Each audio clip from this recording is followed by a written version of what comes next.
The All-Star Bowl circuit is done, so let's get to these post-Senior Bowl positional rankings for the 2023 NFL Draft. And we're sticking with the trenches as I'm talking about the offensive tackle position. I'm going to give you my top 10. Remember, if you want my top 20, check out my Twitter. I promise I'm a good follow. But what's crack-a-lackin'? It's your boy Broshmo, just in case you did not know. So go ahead, become a bro and subscribe. Leave this video a thumbs up if you enjoyed the content as always. Let me know what you think in the comment section below. Let's have that nice, beautiful football discourse. Let's go ahead.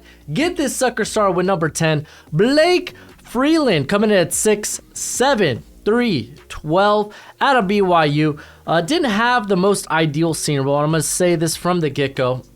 Coming into the year, I was like, I think this cat is like my Abraham Lucas. If you were with me last draft cycle, you knew I was a huge fan of Abraham Lucas. I had him as a top 50 prospect, and he ends up going to the third round. And I was like, oh, I guess I was just higher on Lucas than the scene, or at least than the NFL was.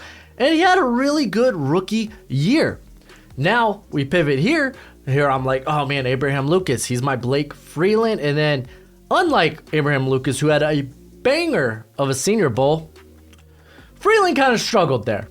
He really did. Like, he had some nice wins, but then he had some ugly losses that was kind of topped off by Yaya Diaby from Louisville, giving him this nasty outside-inside move. And basically, he went untouched to the quarterback. Granted, these are one-on-ones, but in that likelihood, you're kind of hoping you might get help. But yeah, he just didn't have, and even in the Senior Bowl game, it wasn't ideal. He just didn't have the Senior Bowl that I was kind of hoping for. And now I'm looking at him like, okay, this is probably how maybe the NFL felt about Abraham Lucas last draft cycle. This is probably how they felt. This is how I'm feeling about Blake Freeland, where now I'm seeing him more as this third rounder, because there's still a lot to like about Blake Freeland, because this dude was a stud. Like, going back to his high school days, he was a former 3-star recruit, but dude was just an athlete. He played a plethora of positions in high school, from quarterback to tight end. He played basketball. He was a 6-time All-State in track and field. He holds the 6A Javelin State record, and it was an immediate starter when he got there to BYU. He was playing right tackle his first 2 seasons before moving over to left to replace Brady Christensen. And the dude's a skyscraper of a man, which we know what that means. He's going to struggle with leverage. He's going to struggle with sinking his hips, getting down low. But I think he's got good flexibility to be able to do that. Like, I love the athleticism. I love his ability on the move. He does a good job of just, again, sinking those hips. He's a very good technician. I like the hand fighting with him. Like, his hands are very accurate, very precise. He throws very hard jabs. And legit, there were some cases back in college where some of those jabs would result in defenders hitting the dirt. Man, he's quick out of the stance, and I still think he's a good ideal fit for the plethora of zone blocking schemes we've seen in the league. But again, we saw the leverage thing become a bit of an issue. We saw We saw a bit of, I guess, eagerness to be the first at the point of attack in the one-on-ones, which, again, that's not always gonna be an indication of how he will fare in a real situation. More so, you look at those scrimmages and how he does, but even in the game where it was it was okay, but I'm still a big fan of him. My guy's a 3rd rounder, but he's sitting here at now number 10 for me. And number 9, Jalen Richard Sr. out of Maryland, 6'5", 298. This is someone who I know the draft work is exceptionally high on, and I get it. I understand. It makes sense, but this was a dude that I wasn't he reminded me a bit of, oh gosh, I'm blanking on his name. Is it Rashard Lawrence that was out of Penn State last year? Rashard. Lauren. No, that's no. That's LSU. Shucks, I can't remember. It was a Penn State tackle last year who ended up being more of a developmental guy. Ended up dropping to the 4th round, but he reminds me a bit of that as in his big games. And it's funny enough, like he's a Big Ten prospect as well in Duncan, but his big games, he just didn't perform well, whether it was against Michigan, Ohio State, like in those games, he didn't fare well. He didn't look ready for it. I get where people like him. He's got a good frame, like a long frame. Good. He's got plus arm length. He's very good on the move.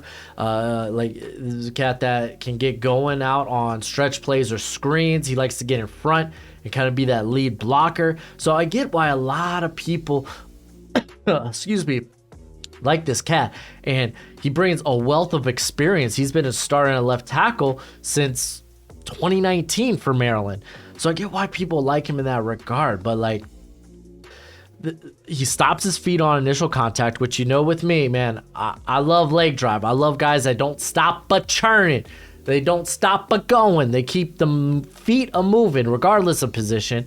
So I'm not a big fan of that. He does try to rely a bit on his length, so quicker pass rushers tend to get the up and up on him. He is a bit susceptible to inside moves. But I mean, to be fair, like relatively, he had a very solid Senior Bowl week. I do think penalties could be an issue at the next level. When he would get beat with quicks, then you almost saw a holding call coming. What, he had 10 penalties last year. Shoo-wee.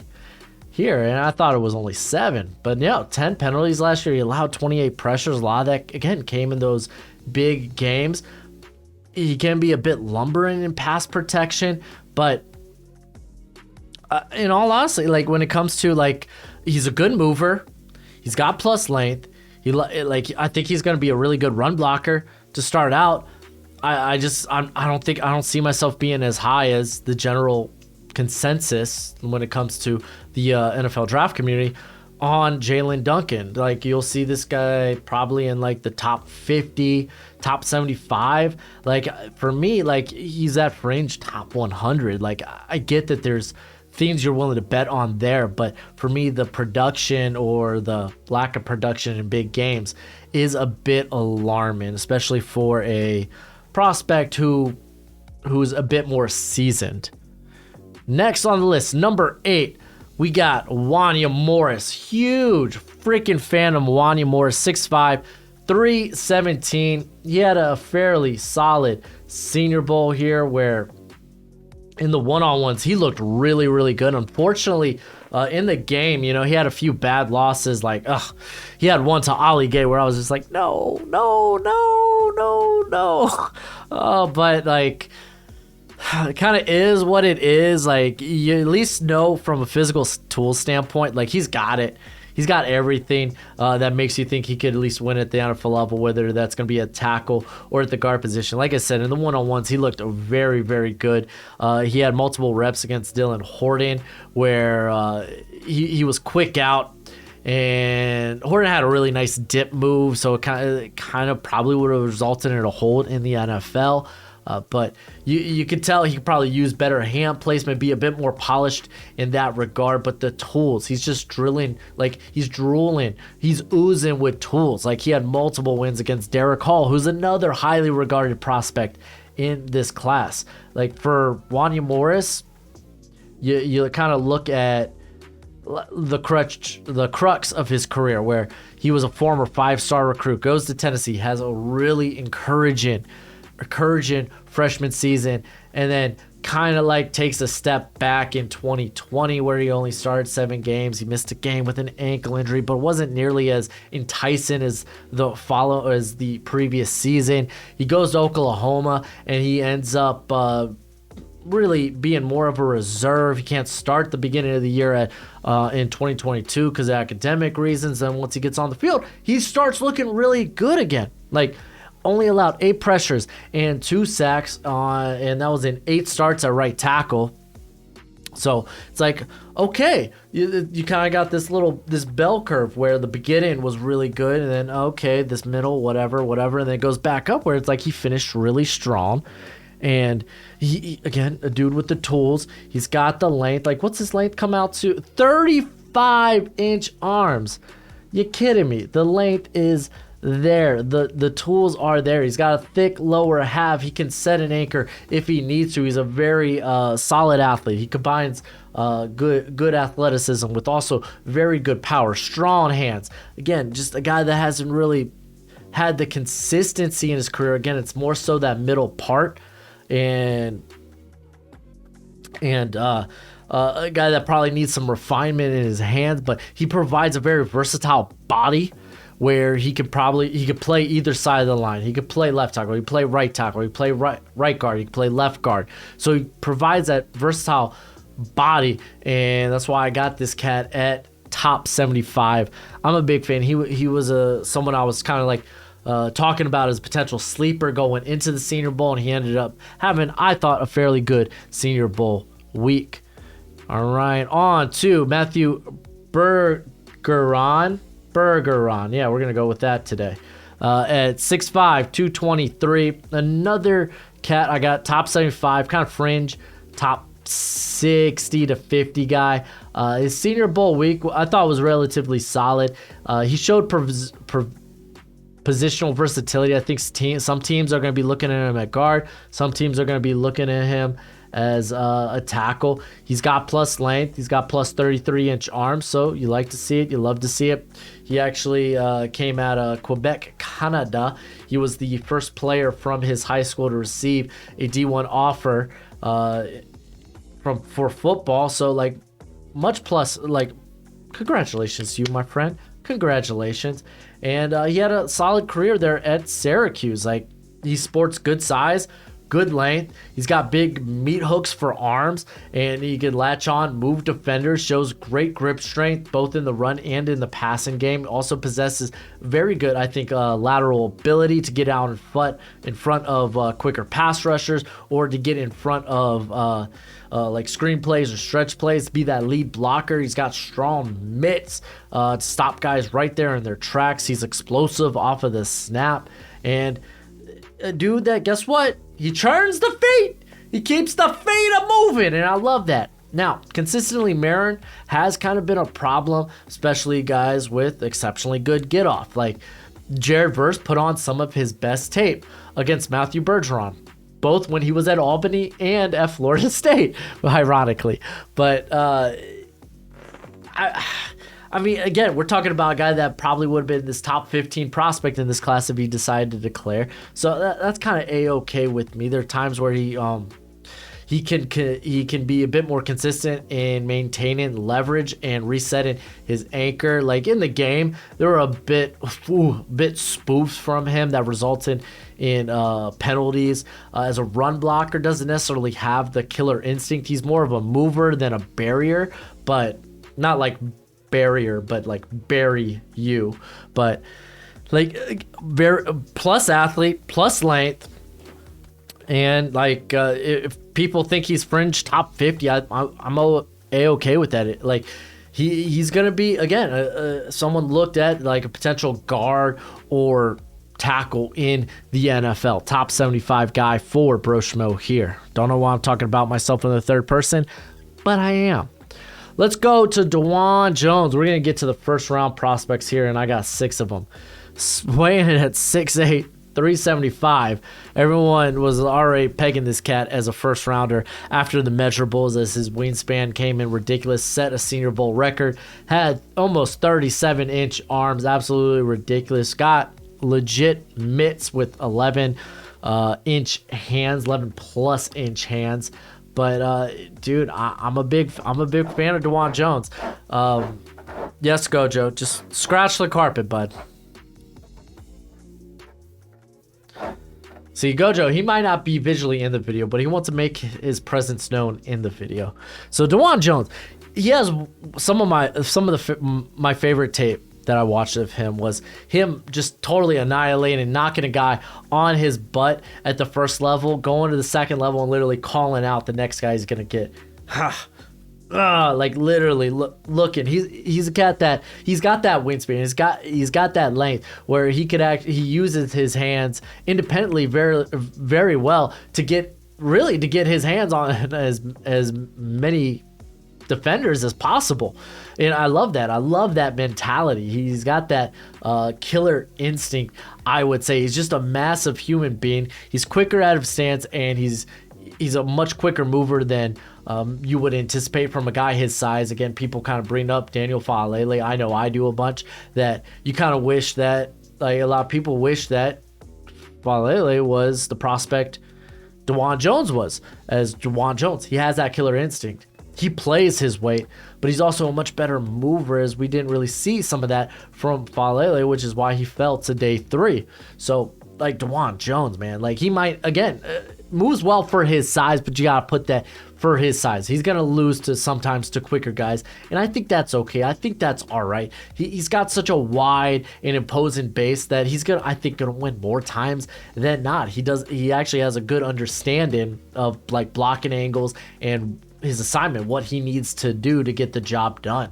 Like, you look at his build and you think, okay, this cat's tailor-made for like a power gap blocking scheme, but that's not necessarily the truth. I think this guy can flourish in a zone or a wide zone blocking scheme. Now, again, lateral movement for his size, it's good, but still, when you're dealing with a guy that weight, it's not exactly going to be high end, but I don't think it really matters in that regard. He will suffer from the tall tackle problem of consistently trying to get leverage. He's not necessarily going to be flexible enough to sink his hips to really stop that from happening. But I mean, he's so strong, it's like he's going to make it tough on you either way. Even if you establish that leverage, you're going to have a tough time doing what you want with it. You just really are. He does have a good kick slide, but I will say this, that there will times where he will, and you see this in pass protection, he will stop his feet on initial contact instead of, keeping his feet moving, and you kind of see guys will get away with that inside move. As you go back to his 2021 tape against Michigan, to kind of see that, where you had a guy like David Ojabo. Oh my gosh. Literally, just last draft, David Ojabo. I'm pretty sure yes, that's the name, David Ojabo, where he was like the king of the inside move, and you would see Jones kind of like go stop his feet on initial, going for initial contact and kind of get got. So just kind of want to see him keeping the feet moving. I know you're a bigger guy, so it's going to be a bit tougher, that there's not really that expectation for you, but it kind of is what it is. I think it's going to be fine. I think more times than not, that'll probably result in penalties. He was flagged 8 times this year, and many of them were in instances of that, but phenomenal. We're talking fringe first rounder at this point. Next on the list, Anton Harrison, personal favorite of mine, coming in here at 6'5", 315. We'll get his actual measurements at the combine, which is okay. I think he'll be in the ballpark. And this is the dude that literally kept Wanya Morris at bay. Like, oh, he's so good at left tackle. No, we're keeping Harrison there at left tackle. Like, he is one of the best pass protectors in this class. He presents a wide base. He shows great movement skills. He's quick out of the stance. He mirrors exceptionally well. He shows good blitz recognition, good feel for pressure, where it's coming from. Despite of that lack of strength, which we'll get to in a second, he takes contact on pretty well. I think he does a good job of quickly having to reset his anchor, reset his hands when need be. And to be fair, that's something that he needs to get better at too, is using his hands to better protect that strike zone here, right? The chest. Better protect your pads. Using your hands better. He will go a bit too wide out there instead of getting in on the hand fighting. But play strength is probably the crux. This is like the second time I use that term in here. I don't even know if I'm using it correctly.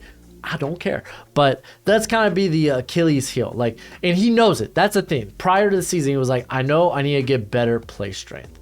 So I've been in the weight room. I've been getting stronger. And we saw him progress in that regard this year. Maybe still not to the degree that probably the NFL wants it. but it's headed in the right direction, and I'm cool with that.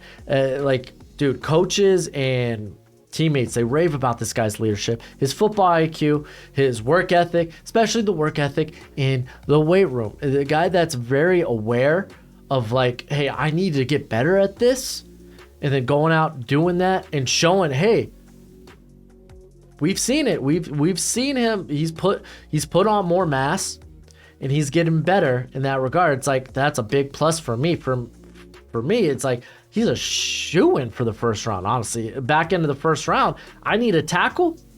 I like Anton Harrison. I like him a lot. But again, getting that play strength, especially that initially setting your anchor, it's all well and good. If you could quickly reset and set that anchor once again, that's fine.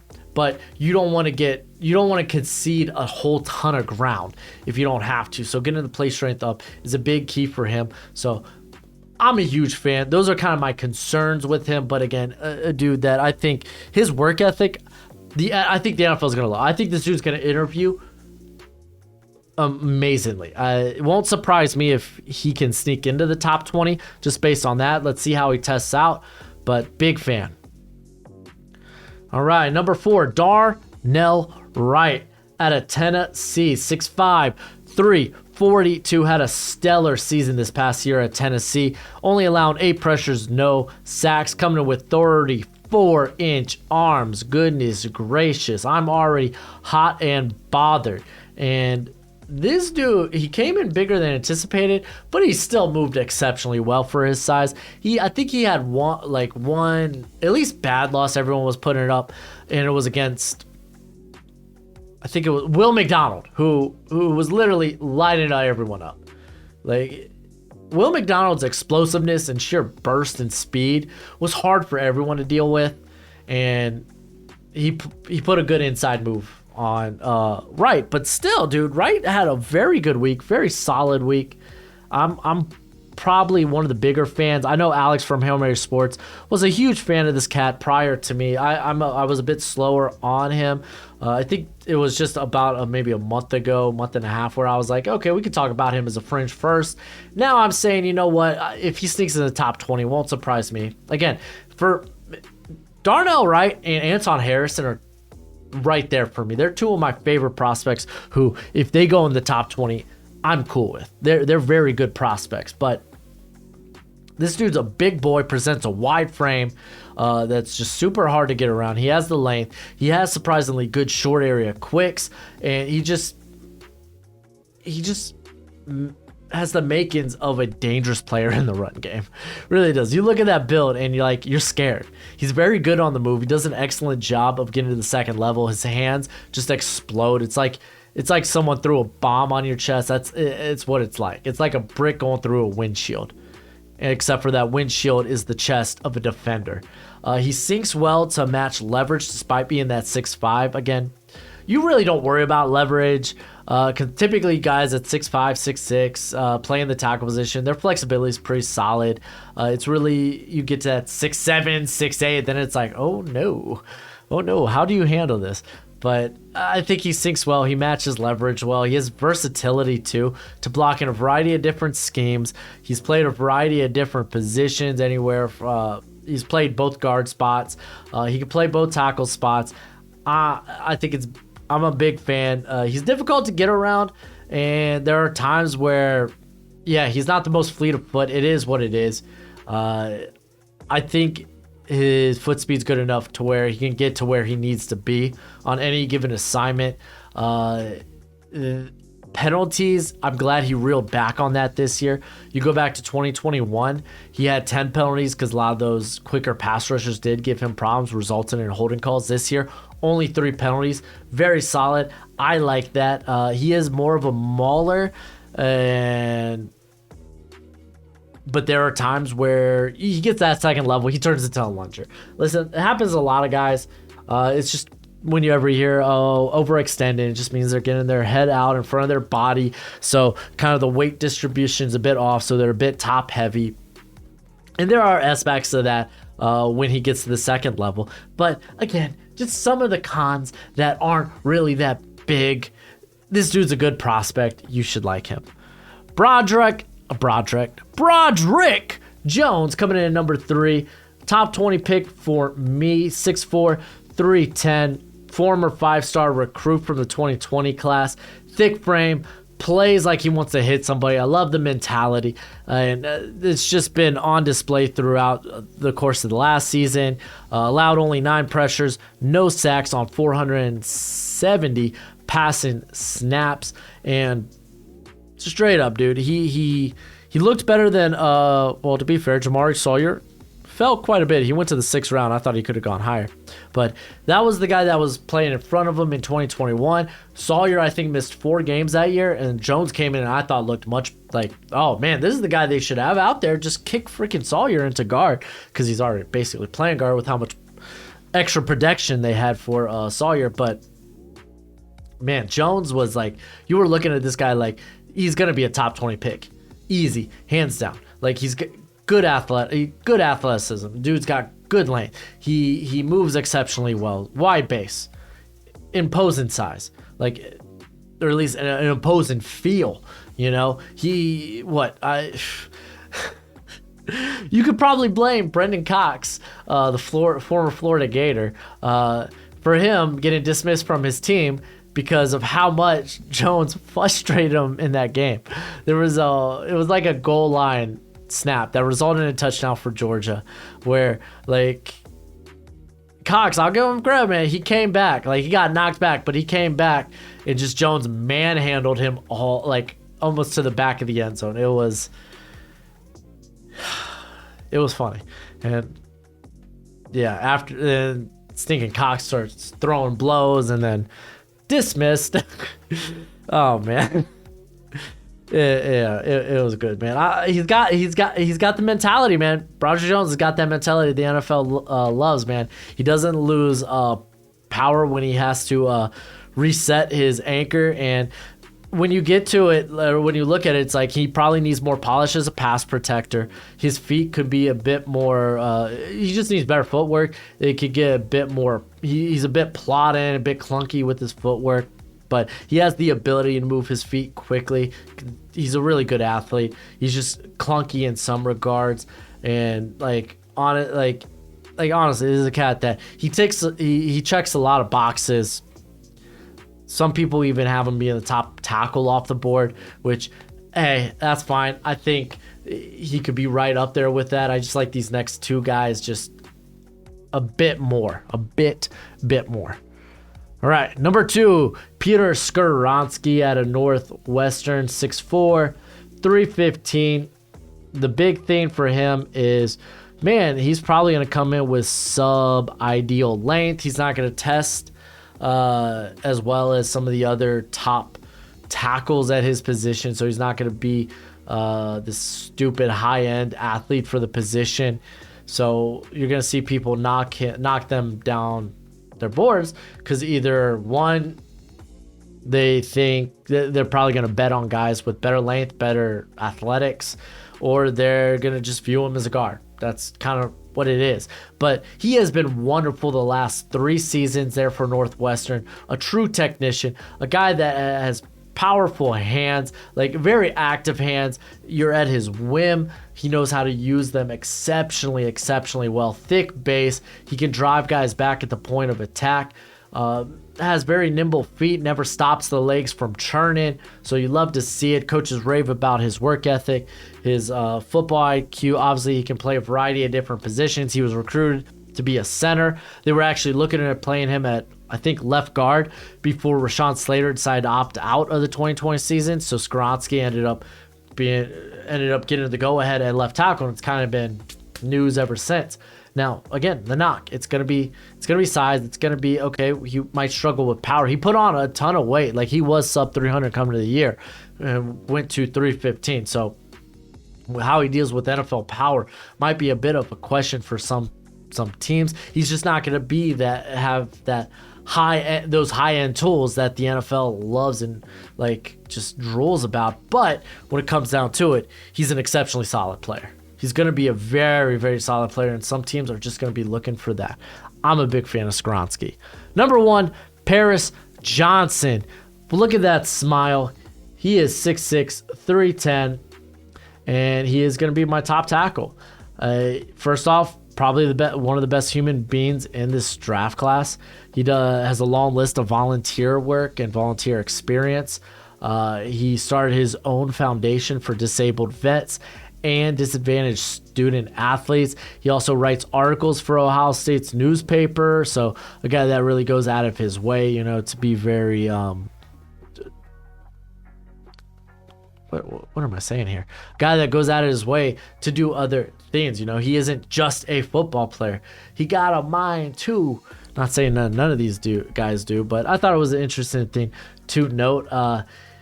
But man, again, a guy with a heart of gold. And you know what? He's also got a great build for the position. 6'6", 310, great length, good size, very good athleticism, shows very good recognition of his surroundings, good feel for pressure, played very well at the guard position there in 2021.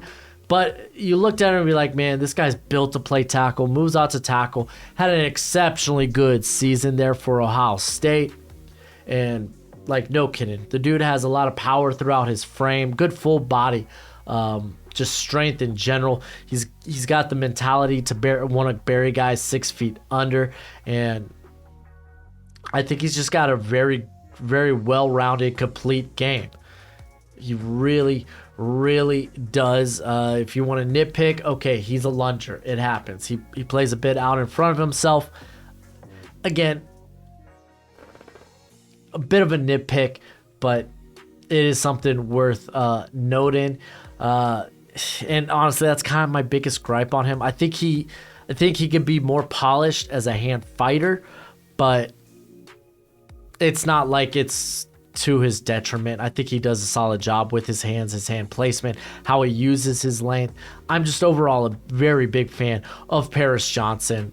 He's a top 10 prospect to me, and it wouldn't surprise me if he is the top tackle off the board come April. But that's it for the video. Let me know what you think in the comment section below. I love having that conversation with you. It's been fun. It's been real. But until next time, you be easy, my friends. Later.